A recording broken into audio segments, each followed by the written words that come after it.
Il governo centrale non ha voluto dare risposte e adesso questo governo ha in mano il pallino, per cui deve dare una risposta ai veneti che in maniera chiara, netta e determinata hanno detto che vogliono l'autonomia. Così parlò Francesco Rucco. Il sindaco e presidente della provincia di Vicenza lancia al governo un messaggio. Servono risposte sull'autonomia. Sono passati 2 anni dal referendum in cui i veneti chiesero a gran voce la riforma.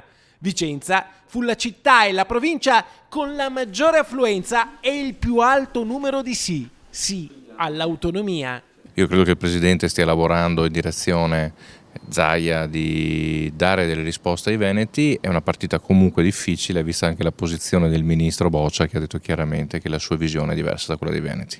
Dal governo al Veneto la visione è decisamente diversa. Per Francesco Rucco però non è il Veneto che deve cambiare modello di autonomia, ma è il governo che deve cambiare perché il Veneto ottenga l'autonomia. Questo governo non credo che darà le risposte che ci aspettiamo come veneti e quindi sarà importante attendere sicuramente un governo diverso.